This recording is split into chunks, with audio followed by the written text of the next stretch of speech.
ठाण्यातील सिव्हिल रुग्णालय जनसामान्यांचा आधार बनत असून गेल्या वर्षभरात रुग्णालयात विविध प्रकारच्या 3500 शस्त्रक्रिया पार पडल्या असल्याची माहिती जिल्हा शल्यचिकित्सक डॉक्टर कैलास पवार यांनी दिली। यामध्ये सर्वाधिक शस्त्रक्रिया LSCS असून त्यानंतर डोळे, दंत, अस्थिरोग, कान, नाक इत्यादी शस्त्रक्रियांचा समावेश आहे।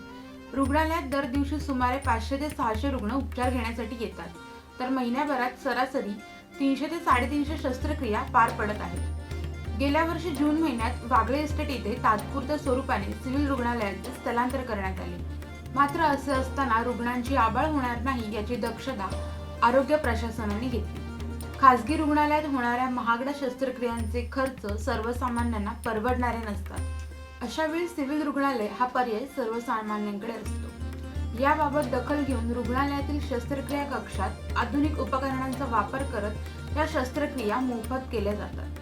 काही वेळा एखादी गंभीर शस्त्रक्रिया असेल तर महात्मा ज्योतिबा फुले या जन आरोग्य योजनेअंतर्गत शस्त्रक्रिया केली जाते। याचे उदाहरण म्हणजे एका महिन्यापूर्वी अमिबियामुळे यकृतावर 8 फोड्या आलेल्या गुजरातमधील एका रुग्णावर सिव्हिल रुग्णालयात यशस्वी उपचार करण्यात आला।